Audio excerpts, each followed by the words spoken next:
Hello, bonjour, welcome back to another inspiring episode of On Location with Zara Durrani. Today we're here in the historic Gastown district in Vancouver at the beautiful Shambar restaurant. They opened up early for us. They're celebrating 20 years this year.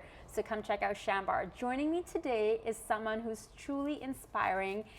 He is a very well-connected, community-focused individual, really committed to making social impact and making a positive difference in the community. He holds many titles. I don't even know where to begin. Mark Busse, ladies and gentlemen, and I was interested in getting Mark on the show because I truly believe he is what our show is all about, individuals who are making a positive impact in our communities. When I first spoke to Mark, I called him. He happened to be officiating a wedding. Now that is one of his many titles. He's also does brand work. He sits on many different boards, and he is just committed to bringing people together. Mark Busse, thank you so much for waking up early. I know that is not a big feat for you. Thank you for having me. And thank you for joining us. Thank you. It's a pleasure. So tell us the Mark Busse story. We're here to share the Mark Busse story. Now, Creative Mornings is something that came down much later. Your background is in design, branding, consulting. And business, and yeah. It's interesting.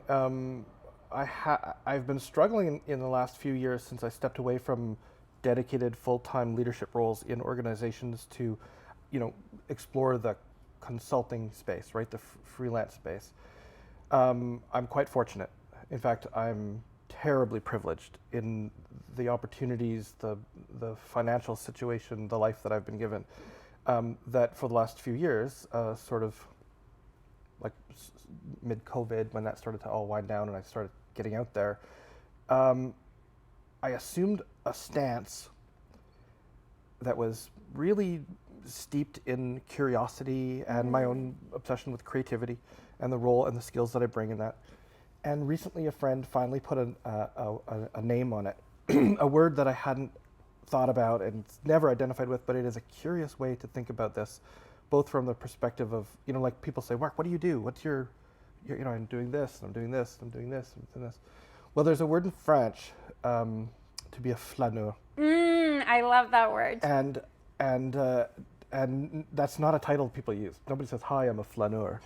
But it means essentially a number of things. But in the meaning that makes the most sense to me is I'm sauntering in sort of a strolling capacity from opportunity and relationship to relationship with no other purpose other than to find the good in it, to just be open. And that's working. And so, yeah, I love the work I do, and the fact that I can pump the brakes and say I'm not available now for a week. I'm doing something with my mom, or spending time with friends, or marrying a couple, writing a ceremony for a wedding, or I'm doing a brand strategy for an organization, or I'm on a nonprofit board trying to solve leadership problems. It sounds like you're really on purpose. And, from our coffee chat before meeting today, like that about was a fun month. Coffee chat. That was You're good at that. You're great at that.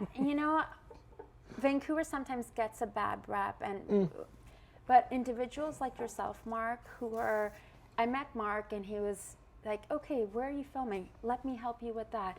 Who else do you need? Have you had this person on the show? Like, you are one of those people.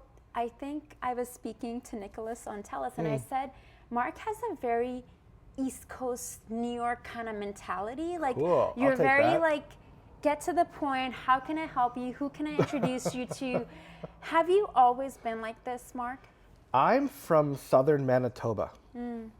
I was born and raised until my childhood. We moved from a little town in the prairies out to Richmond, and then Vancouver for the last 30 years or so. But I think I come from a family that's very sort of animated, unvarnished would be one way to describe some of my relatives.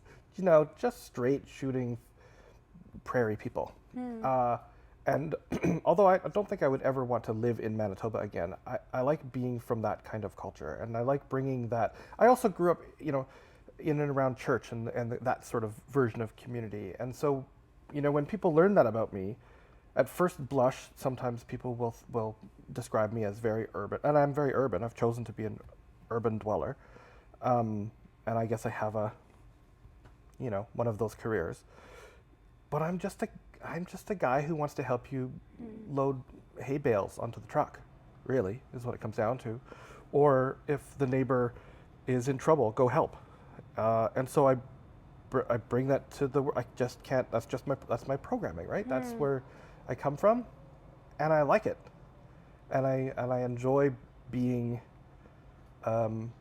generous and intentional about that energy and bringing it to others. Someone once said I have a masterful relationship with limbic energy, which is that's a great way of... Yeah, I still don't exactly know what that means, so maybe in the comments if you could just help me figure out what that means. But there's the limbic brain, right? And just the idea that I think that I have the capacity, and I have seen demonstrated that you have it too. We have this ability, I think, to use our own optimism and our own energy and our own body language and tone and words and all of it to lift other people's energy with us towards a direction that matters, or in a way that is helpful. Thank you for saying that. And that was one of the things that I came out of our first conversation was I felt you were very service-minded. I try to be. Because, sometimes someone can do it for the title or whatnot, and I feel like perhaps the stage you're at in your career, and perhaps you've been like this most of your life, there seems to be this energy, this vibe that I'm getting. How can we all lift together and bringing this positive energy into our community, into our city, this warmth? So let's backtrack a bit. You started in design and quite accomplished. You founded the industrial brand, and transitioning from that to now being involved with Creative Mornings Vancouver. How did that transition happen? Well, there were other moments along the way. Prior to my firm, I worked in the design production realm. My education is one that I don't recommend anyone attempt. It was a fine art education mixed with business management and administration, which served me very well once I became an entrepreneur, and now serves me very well as somebody who brings creativity to my coaching, my consulting, and that sort of work, because I can sit with the highest, most experienced C-suite leaders and tuck into their life and into their work realities with some benefit. You can get to the heart of the matter really fast. I really can't. That's a natural gift. That's not something that can be taught. Yeah, and it's funny when I'm coaching. I had a really interesting session yesterday. So often, I mean so often, as I listen, and my role as I view it as a coach is not so much to opine or direct or suggest anything to these folks, but to really listen to what's really going on underneath.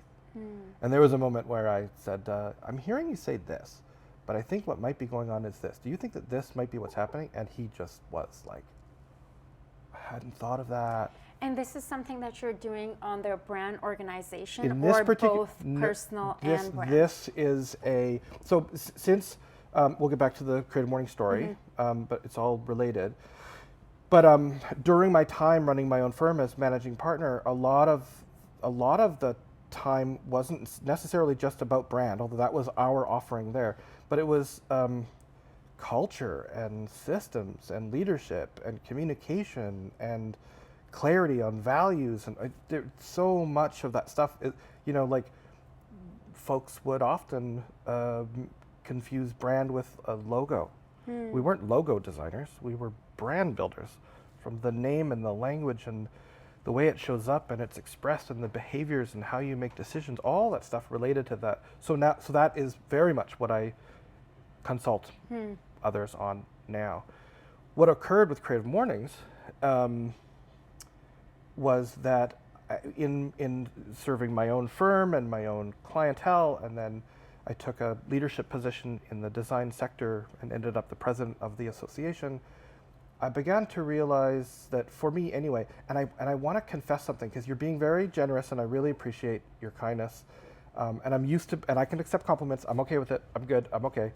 But while it's true that I am very service oriented, and I am the kind of person that if you sat with me, even the first time we meet, I'm likely to end with, some request or a question about how I can be in service. That is really common in my style. You had a friend of ours of mine, Sharad Kare. He always, didn't you interview? I oh, you haven't know yet. him, but you know him. I know him. You know him. I contacted him in December, and he was on his way to London. Got it. I'm going to be bringing him on the You'll show. You'll Yes. note that every time you meet with someone like him, I love his generosity too. He always ends with, "Now, how can I help? Before we leave, I want to know how I can help." Super great. So anyway, so I bring that, yes, but my confession is this, and this will segue into the Creative Morning story. There was a period of time where I was very intent, as are lots of entrepreneurs and leaders in business, on taking actions, doing things, investing my time in ways that would benefit me and my brand and my revenue stream, let's say. And I think that has, sorry to interject there, I do think that does need to perhaps, it happens in the beginning. Of course. I know even for myself, for me, I have to sometimes take a step back and be like, what am I doing? What is the reason behind I'm doing this? If it's just for ego, Yep. it wears off after a Yep. while. Or whatever recognition Yep. or outside validation you get, it does, you see your name in print, okay, after 5 seconds, the feeling is gone. But to really have as they say, play the long game, Yep. it needs to go to the heart of the matter, which I think it's a human thing. And you've gone past it, and now you're like, okay, how many hands can I hold? How many individuals can I connect?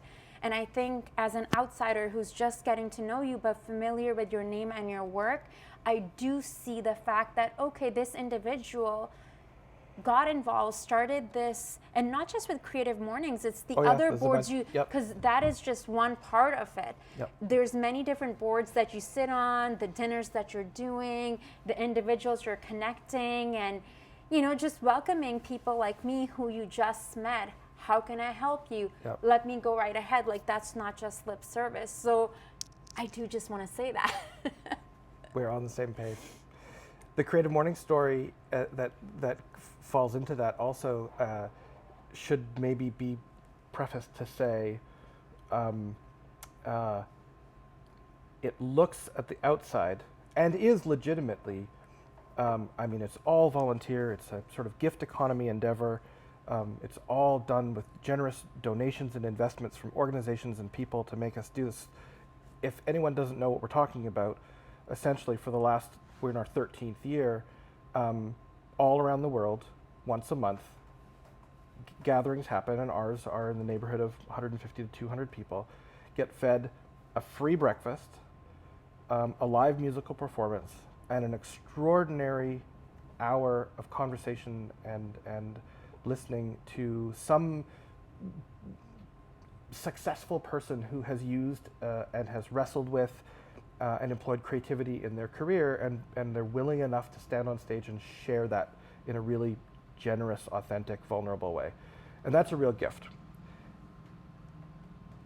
But I don't want anybody to mistake my motivation. I do believe, and I will always defend, I really believe that Creative Mornings and gatherings like Creative Mornings, there are others where the ego is not the priority, where the transaction is not the priority, where the profit is not the priority in the monetary sense. That is really good for society. It's really good. I often will say, the combination, and these are, I do like alliteration. I am a branding person. But conversation, connection, and community increases the capacity of the creative economy. And it's actually also, to add another C word, it's also really good for the culture of our city. It's really good for the culture of our city. However, make no mistake, it is very profitable for me. Not financially, by any means, but I am a creative professional, and not only have I had to use creativity in my career and my life, but it is what I sell. Like, what I mean is, I help others to find creativity in their lives. That must be so much more enriching, because when you can connect, so for example, my camera operator, Julian, we worked together on a show that I did like over a decade ago. Mm-hmm. And now whenever someone contacts me and they're like, hey, we may have our own person, but there's something about when you're like, hey, why don't I refer this individual or that person I know that the way it warms up your heart, and the fact that hundreds of people, you're giving people a platform.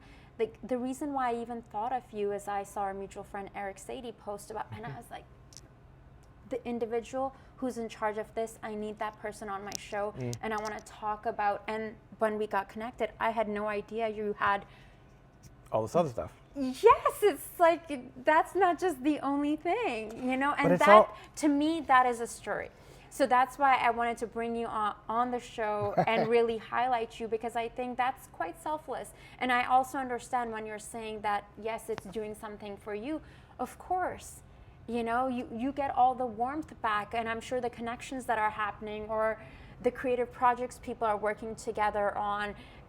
So tell our individuals. So this started in 2010 in Vancouver. You started the Canadian chapter of Creative Mornings Vancouver. But this is something that happens around the world in the mornings. And before this, you were involved in another group organization like this. Tell me, like, some of the lives that you've seen impacted, you know, some of the connections you've seen happen through Creative Mornings over the last decade or so. Sure. So Creative Mornings goes back, I think we're in our 15th or 16th year now globally. My colleague and friend Tina Roth-Eisenberg was a host of something called Like Mind that I still host in Vancouver, and I have in this location numerous times. And it was just it was the idea that conversation over coffee is enough. We don't need to have all the formalities and the barriers and just pour a good cup of coffee, meet somebody you don't know, and have a conversation. And that evolved in New York. And that's a free event, Mark? Free, totally free. Totally free. How come? Like, I don't know. I've never heard of it. Google me. And she was my counterpart in Brooklyn. Yeah. And she decided that while that still had a lot of merit and was wonderful, so she comes from the graphic design world, and so many people in New York wanted to see the inside of studios, wanted to meet the personalities, and wanted to see their work and hear their stories. And so she decided to pivot and change that, but she wanted to go more broadly than just graphic design, or, you know, that right? People watching here would be like, I don't want to go to an event for graphic designers. Well, I was the president of graphic design, and I was seeking something else. Like, there has to be a bigger role here. We have to be able to be in service in a bigger way. And she started to host what she called Creative Mornings. Same format has really not changed. I love the name. I love the name. It's so good. It's so clear. And I love that when I talk to people, there's a very famous Canadian artist, lives in Vancouver, who will not be named. But, you know, we're friends, and I've invited him many times. He's famous. And he's like, you know, Mark, I'll do Creative Mornings when you do it at night with cocktails. I'm like, we have done evening things. But anyway, the idea grew. And of course, all of a sudden, for her, it's always about face-to-face connections and love. It's about love. Everything's about love. And so as each chapter came online, these people were like, holy man, this is a highly generous act to bring people together. And the benefit that I was talking about earlier that is relevant for anybody watching this is that how does one define creativity? If creativity is indeed something all humans have the capacity for, some would say it's God's gift, right? Depending on whatever your spiritual beliefs are, that it is one of the magical things that is the human spirit. Okay, but how do we enact it? What do we do? What are the things we can put in motion? If we're parenting or in a job where feel stuck in, or whatever the thing is that feels like a block. How do we apply this idea of creativity, of new ideas to solve problems in our lives? Creative Mornings is actually a beautiful example of all of it. Uncomfortable new information, things you may not know about. So curiosity, community, collaboration, the capacity to be with others, to find the cameraman that you wouldn't have known otherwise, to solve, all these things help. Conversation, getting good at discussing, asking good questions, and being conversation, which is dialogue is a big part of what we do. So if you're a burning, well, actually, maybe especially if you're a burning introvert and you really, really dislike mornings and being in a conversation with somebody, you should come, right? Lean into that. It's wonderful. And so it's really, it became a lovely, lovely, I had been a guest speaker in New York, and she had called Tina, the founder, and said, oh my gosh, Mark, something's happening where people are putting their hands up to do this, voluntary, no one's paid. No speaker has been paid in the history of Creative Mornings, 15 years. And they're, speakers like Moby and, anyway. And she said, and I'll never forget, it was a phone call, I think, or maybe back then we were using maybe Skype. Remember Skype must still exist. Does it still exist? Or is that Microsoft Teams? Is that Microsoft Teams now? I think they bought Skype. Anyway, and she said, here's the thing. The Olympics was coming. It was like, 2009, early 2010. So everyone in the world, in particular New York, was paying attention to like what's going on in Vancouver. Yeah. And she said, all of these people, there were 100 people who had asked them to start chapters, but they were all in Toronto and Montreal. And she didn't know them. She knew me. And so I was like, okay, let's do this. On the condition that it is, indeed not transactional, really based on community and dialogue. And I put together a team, and I'll tell you. And that's a big task. Oh, it's a big task. And I think 3 or 4 of that original team are still going with me today. Wow. Yep. So the question you had, you concluded with what the lives you have touched. So let me give you just a couple of examples. One from a while ago, and one very recent.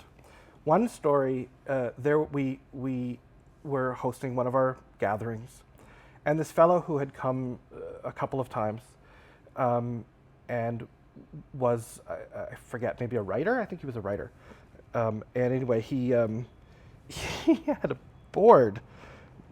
He wore a sandwich board. Okay. That said, dude with a sign. Yep, very clever writing on it, Yeah. and his contact information saying I'm available. And he came and he mingled through the crowd during breakfast and wore the whole thing the whole damn time. And very committed. By the time he left, he'd been hired and had a job. Oh my God, that's amazing. One of my volunteers was a shy immigrant, a designer. She was she was the kind of person that would hide in the shadow after setup and all of the things were done, and the volunteers kind of like stay in the back corners, and she'd be over there, and she'd be looking across at our cameraman, who was this handsome Asian fellow. Whoa, just like our cameraman today, and for months worked up the nerve to talk to him, and there was a photograph that he had taken at one of our events that she didn't particularly like of her. Like it wasn't her most flattering shot. And so she, here it is, here's my moment. And she went over to him and said, hi, I know we haven't really gotten to know each other yet so much, but that photo, could you take that one down? I don't really like it. Here's why, They're now married and have a beautiful family together, children together. Were you the wedding officiant? Is this how that started? No, but I can tell that if you're interested. But my more recent story, so that was some years ago, but my more recent story, and this is whereas I want people to come to Creative Mornings from all walks of life, because they will go home lifted up. They will go home with new energy, new perspective, new context.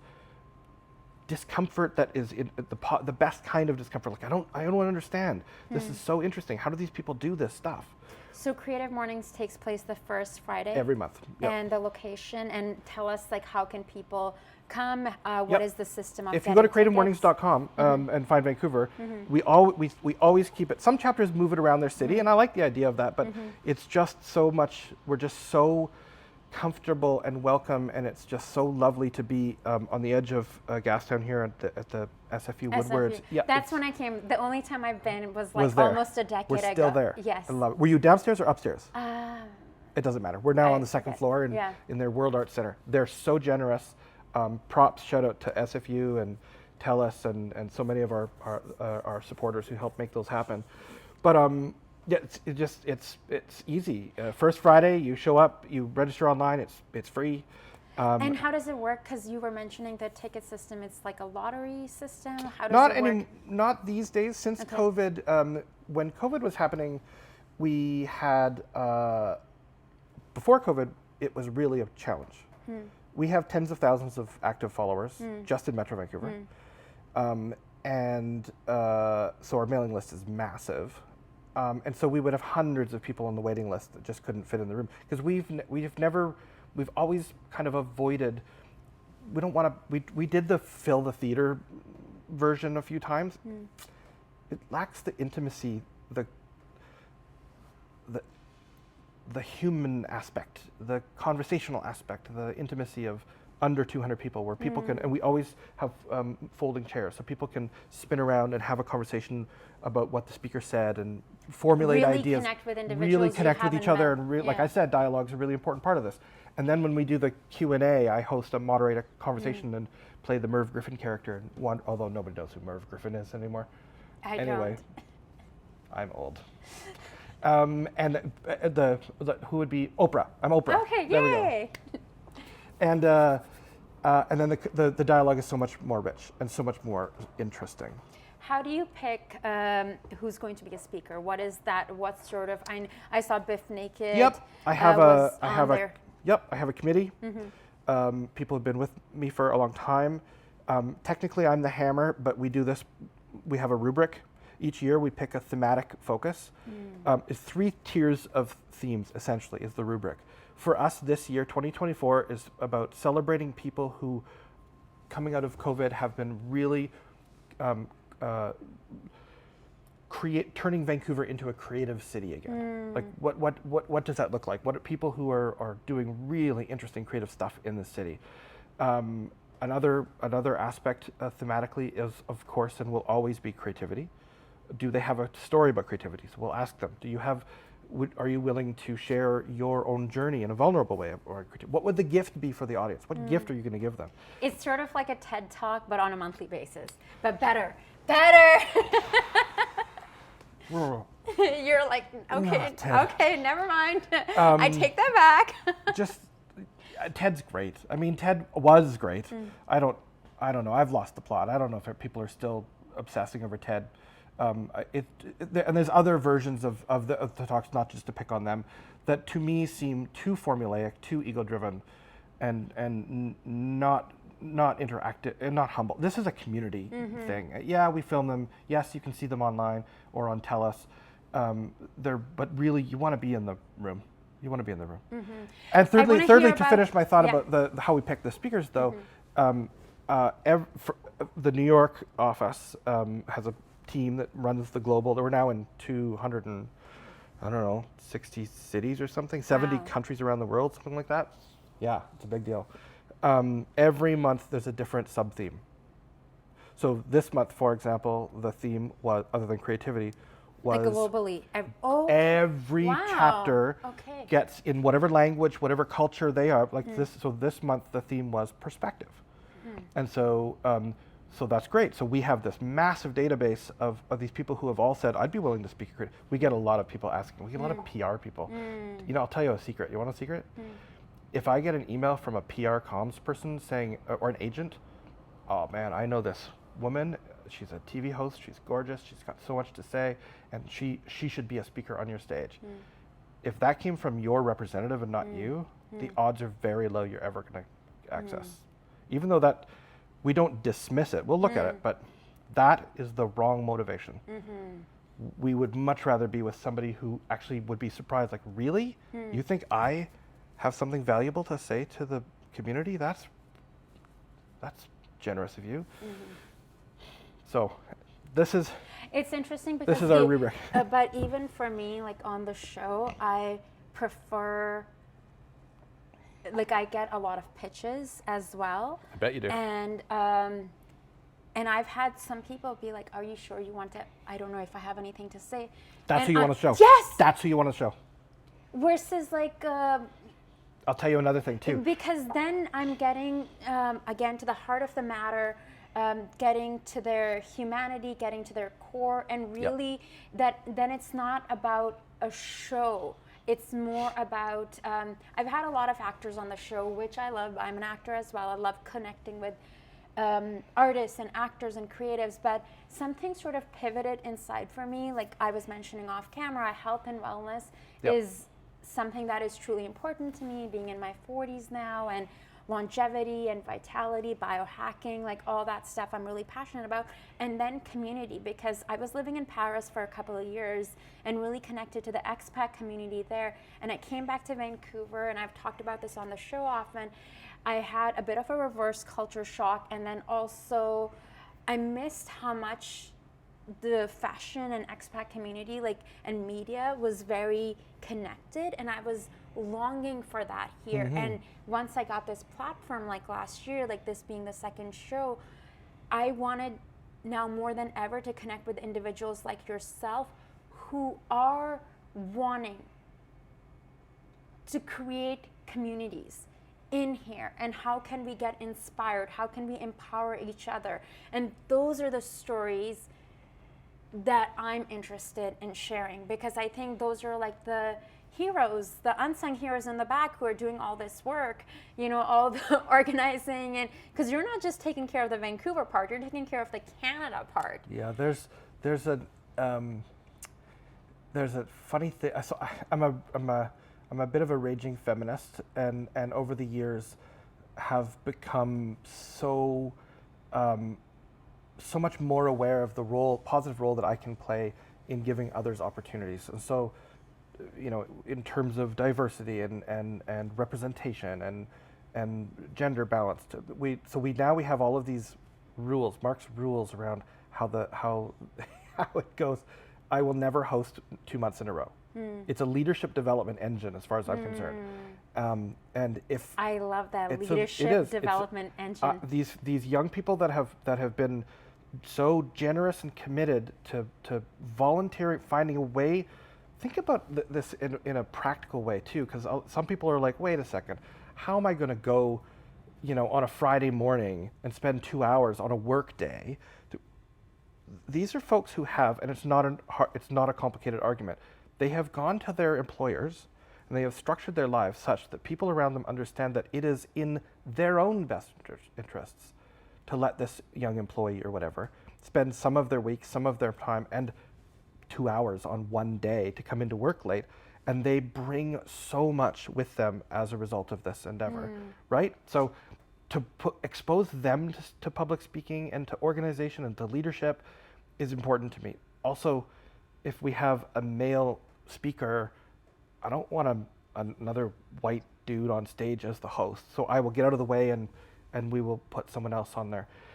One of the things in terms of speakers, as we've figured out how to blend that too, if you look back, you'll note quite a curate, young and old, brown and white, tall and short, tall and short, that's not one of our criteria, but like we're constantly trying to make sure that we're representing the culture and the society that we do live in, but we want to be represented in how we talk about this topic.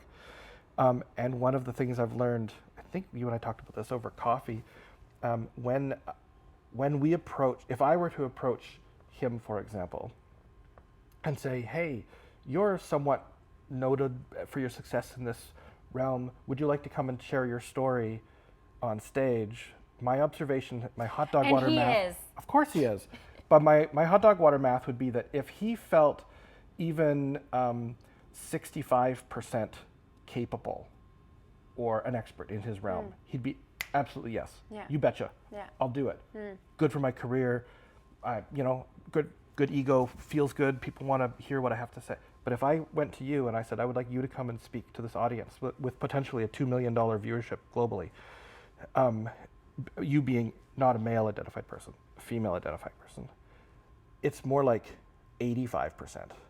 By that I mean, I've noticed that certain individuals, females in particular, often, unless they are absolutely positively sure that they have authority on the topic, they won't take the stage. And so we're trying to break that a bit. Like, enough of that, enough of you, more of this. Let's just get everybody to share. We're all in this together. It's all a big mess. Come on. Stop it. Stop it. Stop showing off. Stop with your lines on your CV. Be vulnerable. Tell the truth, and then let's talk about it. That hits a spot for me, and it does make me emotional, and thank you so much for sharing that. Of course. We were discussing this, that, if there is a table of individuals, different backgrounds, men, women, non-binary, everyone, when it comes to women to speak up, women always go later. Yeah.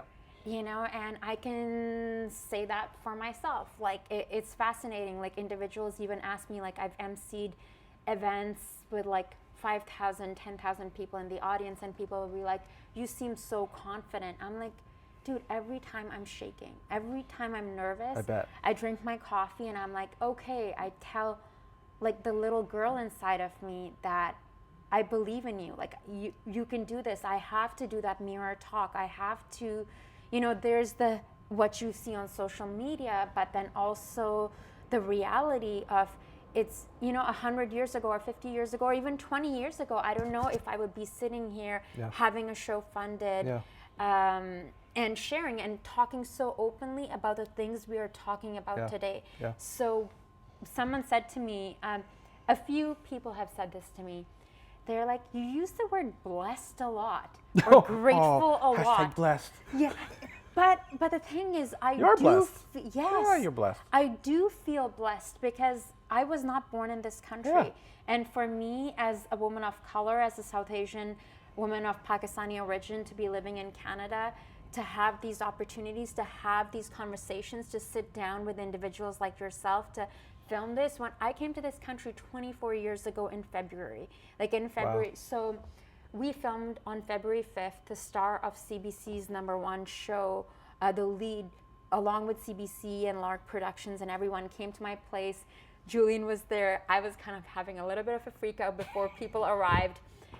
But it meant so much to me because I remember when I came to this country, I didn't see individuals like myself 24 years ago. Yeah, of course. And now that is changing. And I'm also very mindful and aware that who I'm bringing on the show Good for you. and the conversations that I'm having. So to hear It matters, doesn't it? It really, It matters. really does, because subconsciously when people are watching, then we see, yes, that story that Mark told, what he is passionate about, that is important, because we're highlighting whether it is a show that is going across the world or even just a network, even just a community show. Like, every little bit, it makes a difference. And then, it's just a little drop, but the little drop is the ocean. Also, I think in another way that I define the profit, the value of this effort, because bear in mind, again, while I am well paid for lots of things in my life, this is not one of them. Paid financially, but I am remunerated with this wonderful reward. One of the things that has, since day one, since the very first grant application or description that I wrote up to describe why we would bring Creative Mornings to Canada, was the benefit to the creative economy, right? What does that mean? And so I know I sit on some boards, as you mentioned, and I work in the creative and arts and culture space. And one of the things that, for some reason, as you alluded to or mentioned earlier, Vancouver has a bad rap. There are things about the Vancouver culture and the way that we show up for each other, or don't show up for each other, and become siloed and blocked off and separated, gets in the way of really powerful collaborations, and art and success and business doesn't get done. So one of the things that I love about Creative Mornings is it is a venue, it is a tool to create a constellation where the hub and all of these spokes, or where the sun and all of these stars get connected. And I'm thinking of a recent example. We chose to highlight and invited the amazing, generous, talented, extraordinary young woman, Jolene Mitten, who is the founder of Indigenous Fashion Week, the world's first Indigenous modeling agency. Anyway, other things, basketball. Who I want to bring on my show. Well, I modeled with her like 10 years ago. So that would be easy to do. Because of Creative Mornings, I could help do that, because maybe you wouldn't know how to get a hold of her, because she's hard to get a hold of. She was the Creative Mornings speaker recently, a couple months ago. And that's when I saw her. Like Is Eric, it? yes, Oh. yes. I was like, Oh, that's cool. Anyway, I need to bring whoever is in charge on my while show. she was on stage, she made a comment to the audience. Someone had asked her a question about unfulfilled dreams, or what her vision included, and she said, well, like, we have some incredible talent in the fashion realm in Vancouver. Sadly, as typical of Vancouver, not well known here, but doing well elsewhere, and I want to collaborate with them. And I'm getting opportunities. But then some of the big ones I just can't access. For example, we tried to get to do a collaboration with John Fluvog, with Fluvog Shoes, and it was a no-go. Like, just nothing happened, and that's too bad. And I went, wait, stop. John Fluvog, whom I know and would call a friend, is an alumni of Creative Mornings. I can text him right now. Why don't we try again? And she's like, oh, my God, I mean, it'd be great, but I'm not holding my breath or whatever. Well, last week they each texted me thank yous and a photo of the two of them at the lunch they went to, where they've come to open a conversation about a collaborative project. And you were the catalyst. That is so gratifying, like amazing, to be able to take these two people together. You're in the same city, you're both drivers with talent, doing excellent things in your own, and there's overlap there. That's fashion. She's in Fashion Week. They should have an Indigenous shoe collection, or the official shoe provider for Fashion Week. That's cool. That is a really fun and beneficial way, I think, of serving my community and my city. If more people make more money and get more opportunities because they've come to our events, and bring it on. Fostering all these connections, and it's slowly moving. It's like, I want to say underground, but it's not underground. It's like it's not meant to you're be. helping weave all these connections, and to be an artist, the fact that I didn't even know about Like Mind, and it really helped that I love social media. There's times that I do need to take some time away from it, but thanks to social media, I made that post, and all these people started tagging you. Yeah, all of a sudden Facebook. I got buried with these. Hey, Mark, you should meet this woman. She's looking for you. Yeah, who's this crazy woman? So tell us about. I know we've talked quite a bit about Creative Mornings, and I will circle back to that, but I want to hear about some of the other ways that you're being of service in the community here in Vancouver. You asked about officiating. Yes. That is so cool to be present for these individuals' most special day. Yeah. Honestly, when I took that phone call from you, I was like, wow, this guy must have so much like love energy around him. Because you're there on their special day. Like, what inspired you to even do that? Well, to become a wedding officiant? That in particular. Okay, look. I don't like when people say look. Look. I retract. Look. Here is the thing.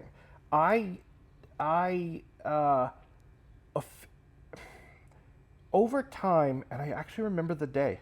I remember what happened. I remember what someone said to me. I remember the day that I realized, wow, the gap in my skill set that's keeping me from the thing that I think I may be most talented at doing is hosting. It's being a convener. It's understanding all the nuance of facilitation, of how to ask really good questions, of how to construct and hold a space, of how to bring people together and bring heat or work with complexity or dialogue. And that is where my career, whenever that actually accidentally worked out well, it's where the success happened. And so I started to retool. This is 15 years ago. I started to retool. It led me away from my practice into leadership roles elsewhere to become a flaneur. And along the way, I would start hosting more and more stuff. And there is a tension there because I feel sometimes like the person who wants most to be on stage with the microphone and the spotlight on them is the person I'm least attracted to. That often there's a little bit too much, and yet you're like me. You reluctantly will go on stage to play that role. You've learned how to quiet the introvert, tap into that extroverted energy, and be generous in front of others. So it took me a while to figure that out, but apparently I'm pretty good at it. You put a microphone in front of me, as long as I'm prepared and I understand the purpose, meaning, and shape of this gathering, I can do a pretty good job of hosting others through experiences. And so I would get an invitation here and there, like, could you MC our this, or could you host this thing? Sure. And I never really wanted to make that a career choice, but absolutely I could do this. You were just a people's person, and people could tell For sure. you can talk in front of an audience. And I viewed it, and still in particular to officiating, view it as a creative act. It is a creative design type of thing. There are questions I ask. I end up with a brief with a clear understanding of the project. I compose original material as the content. I refine it and ideate that, and then I deliver that as a product for them. So it's just a version of what I've always done. And so I used to teach for years. I taught design here at one of the universities here in Vancouver, and one of my students, who was a favorite, and we became friends after he graduated, he moved back down to California where he lived, called and said, we would like you to come and officiate our wedding. And through some friends, was introduced to this. In America, apologies to all of my American friends. In America, in the United States of America, anybody, you go online and $40 later, you sign up and you can be a member of some weird religion, and you're like, you can marry people. It's weird. It's so weird. And I found out that The Big Lebowski, the movie, yes. The Big Lebowski with the dude, they have a religion, a registered nonprofit charity in the States called Dudism. I know. You can go right now to dudism.com, I think, and you too can be a ordained priest and marry people in the United States. So I did that. Are you part of Dudism? I am an ordained priest in the Church of Latter-day Dudes. And so I went down to California. I married my dear friends. I've done that a couple times now in the States, but as I came back, I live here. I don't live in America. And people would say, oh my God, can you do our wedding? And I'm like, I can, but I'm not legal. There really is only two ways to marry people in Canada, because we're like, a grown-up country. You have to be you can be a marriage commissioner, which is a pain in the butt. There's a long waiting list in Vancouver. It's for influencers, really, for mostly like judges and lawyers and, I don't know, doctors, and fancy people end up being marriage commissioners. And then you can apply. Some people do it for a career, but it's clerical. Like it's just you read a script, sign here, and you're like a lawyer. Nope, not interested. Also, this is not a career path for me, right? And then the other is you have to be a part of a religious organization, and you become what's called a religious representative. Okay. Is Judaism in Canada? Nope. I come from a religious background. I still identify as a Christian, though not really a heavily practicing believer anymore or whatever. So that wasn't really a priority for me. That wasn't a big thing. But a friend who was part of an organization said to me one day, how would you like to be a licensed officiant? I'm like, yeah, well, not really the path for me. Well, there's this feminist, anti-homophobic, anti-xenophobic, very progressive, multi-faith, very open organization that has been for 2 decades or more operating under the CRA as a legal entity, and I would love to sponsor you to be a part of it. And an interview, an application, and a police background check, and shazam, I'm a religious representative in the Modern Ministers Association of Canada. So my mom hates it. She thinks it's blasphemy. But I have been actively marrying folks now for a couple of years. I enjoy it very much. Today I have my laptop here. I'm going to be working on a ceremony for a couple who's dying. Both of them are dying, and so I'm going to be marrying them as one of their final wishes as their life comes to an end. So it's such a wonderful way to give special moments of connection and use my own creativity and be generous to others. And some people even pay me for it.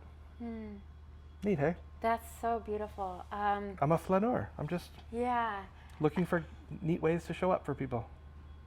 And I think what I'm also getting from you is that you desire to deeply connect, like not just on the surface, but like really connect with humans, with individuals, and to be a part of their lives. And the fact that you can do that, whether helping someone with their career or coaching, like,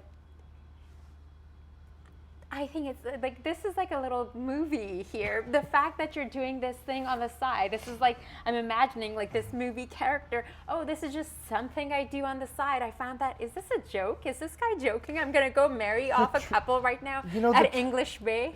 The trick, you know who that was? Who? That I married? Yeah.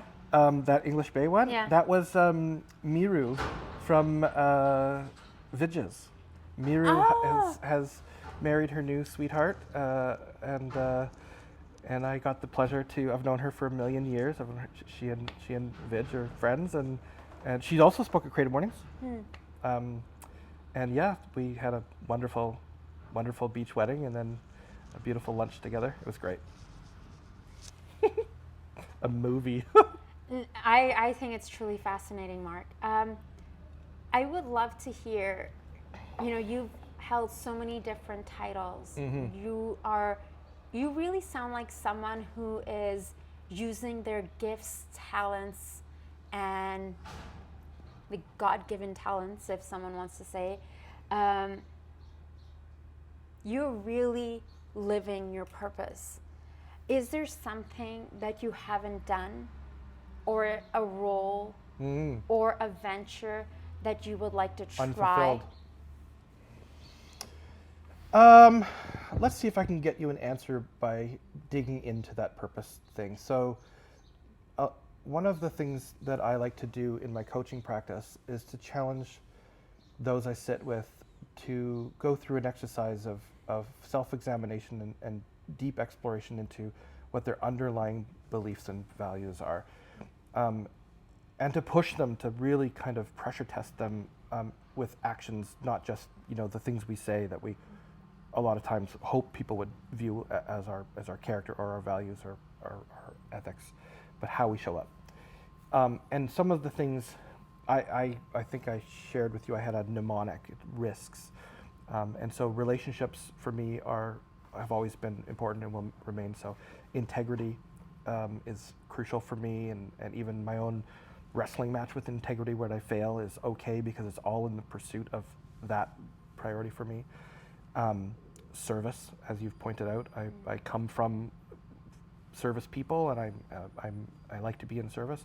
But the big things for me these days are the K as knowledge, and that's like the curiosity, the constant pursuit of new ideas and new ways of being, and the ever-changing world, and it is changing. This is it's disorienting how fast things are changing lately. And then the last one is serenity, to find the peace and the calm amongst all, because as you can imagine, my life can be frenetic. And so what's missing for me in things that I haven't done yet?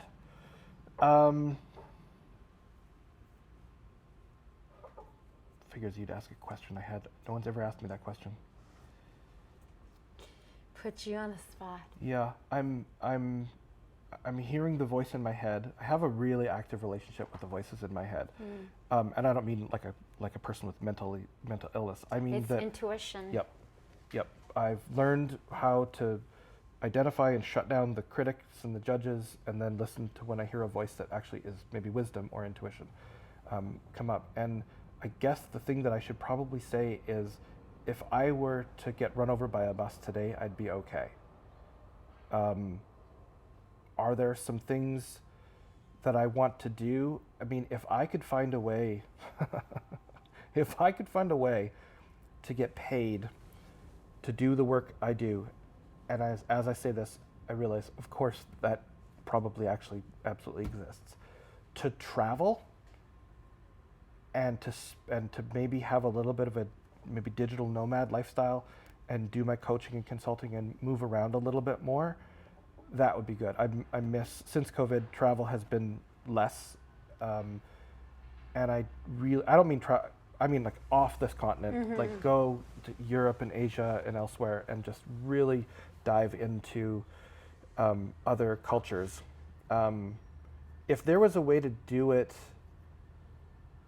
without, if I had more money than common sense, or had a really good plan like they do at Shambar, I would love to own something like Shambar, like a place where that is literally bespoke, built, designed, and operated to be in the service of bringing people together, and then adding that cultural culinary connection. See, there's the C words again, weird.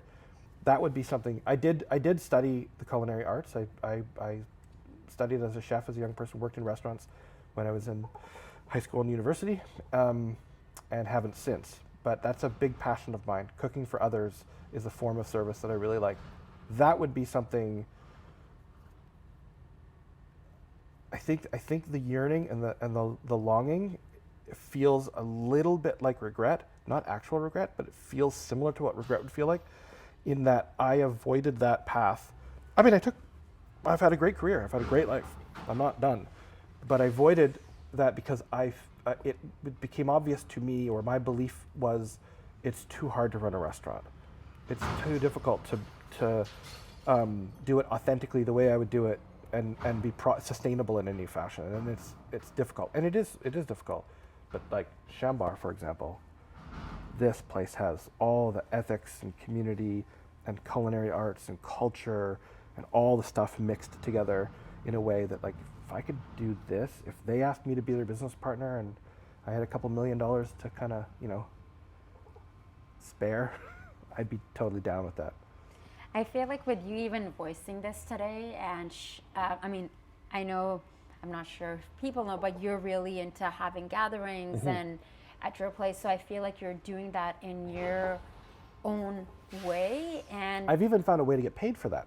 Oh, bravo. I'm now doing that as part of my consulting practice. Bravo. For engagement and stakeholder work and the building up of strategic priority setting for organizations. We will host dinners with curate, and then I get to curate, because I have this constellation, I have this incredible network to cherry pick who's in that conversation, and then hire a chef friend to come in, and then they pay me, and these people to all organize to organize conversation over beautiful food. What? You get to do what you love and get paid for it, and Hello. That's and what, they're that's really what we want good more dinners. of. They're really good. That's what we want more of in our lives. We just have a couple more minutes to go. I would love to hear a bit more about your coaching practice, because that sounds truly fascinating. So you're working quite a bit with individuals, you were mentioning. Yep.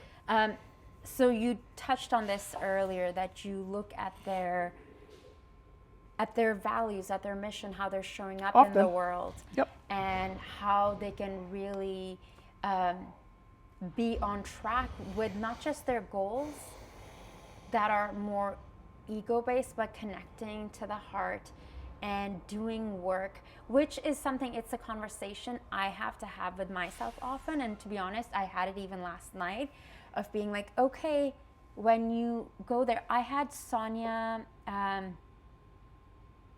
who is on Global TV, on the show, and something she mentioned is that every time she goes on air, she imagines like this light energy encapsulating everyone who is in the newsroom, as well as everyone who is watching the show. So intentionally sending them that good energy when they're watching the news in Wow. the morning. And I was like, okay, so I've stolen that from her, and that's my mission. I sometimes forget to do it, like before we roll, but that is my intention. How can I bring more positive energy to you, to the individuals watching, but just to go beyond my egoic self and share stories for me to get inspired selfishly and to inspire others. Right. So I want to hear more about your coaching and how you work with individuals. Have you ever had a coach? I was working with a hypnotherapist who was coaching me a bit almost a decade ago. So that is in the therapy realm, and counseling, wow. Not so much like business focused. Well, there's many kinds of coaches, right?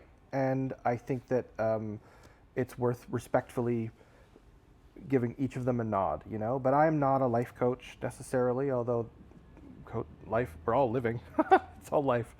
I'm accredited through a framework, through what's called the International Coaching Federation, ICF, which means I've been through the training. I'm a master's level coach in producing results, in the sort of, with a focus on executive leadership sort of stuff. And my job as a coach is really to follow the lead of the person I am sitting with. They set the agenda, i.e. they bring to that conversation and to the relationship and to, are we going to do 6 sessions? Are we going to do this for a year? How long are we going to continue this? What are your goals? What are you trying to solve? Is there, sometimes they have, often, these people that I'm with are leaders with tremendous success and incredible situations, but they're stuck, or they feel like imposter syndrome has suddenly caught them off guard, or what have you. And really the coaching practice is, it's dialogic, it's really based in conversation.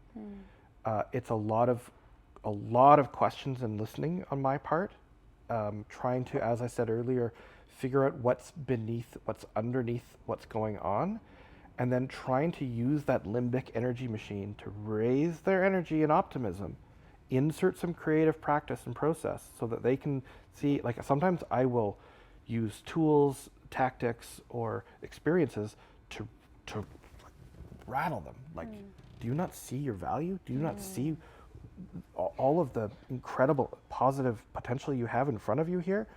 And unlock them for them to say, oh, maybe I should do this. I'm like, great. How will we do this? What resources do you need? Can I be your accountability partner on that, right? You can imagine if it must be, no, I know it to be because I've been that senior C-suite person. It can be lonely to be the boss. It can be lonely. And to have an incredibly confidential, totally private conversation with somebody who goes, I'm calling you on that. That is not what's going on. Is this what's going on? Is this what I'm hearing? Could this be the thing? What might you do about this? Who do you know? What do you need to plug in to your life to solve these problems, to bring action and results? That's a lot of fun. That's really beautiful. And I mean, I've been solving problems at scale for a long time. So when you're sitting with somebody and it's just you and them, it's, I don't want to say it's easier, but it's really effective to use dialogue to get to the heart of a problem and the potential solutions to it.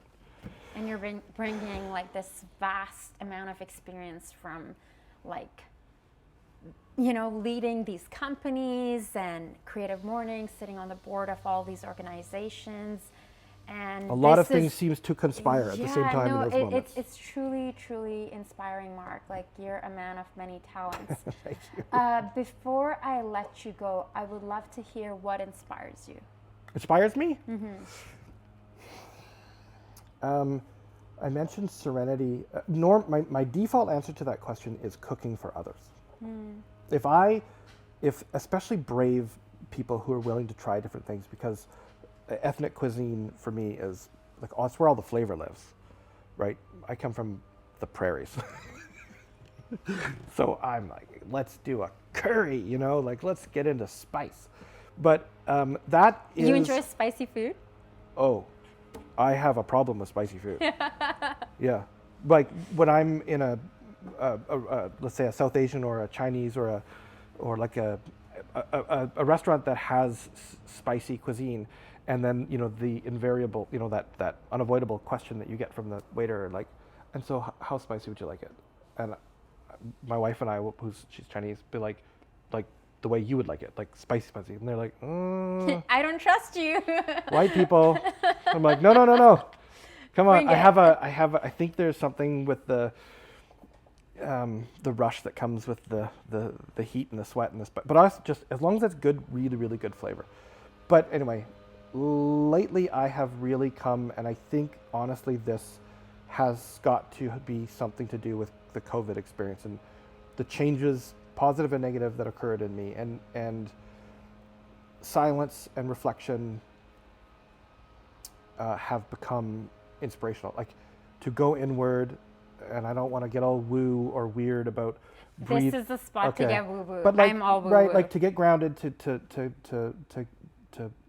get in touch with my body, has become a way for me to find new energy and new ideas, and to recognize that if I create the space for that private conversation for myself and for the other, right? Like it's a form of prayer, really allows me to unlock some stuff, which has been, and then if you add in a good dish of something. Next level. Next level. Mark Busse, thank you so much. My pleasure. This was Fun. truly It was truly inspiring for me, and thank you for taking us on this journey. I really, truly enjoyed this, and thanks Great. for opening up and My sharing pleasure. your gifts with us and your gifts with the world, with Vancouver, and thank you for all the work that you do for our community.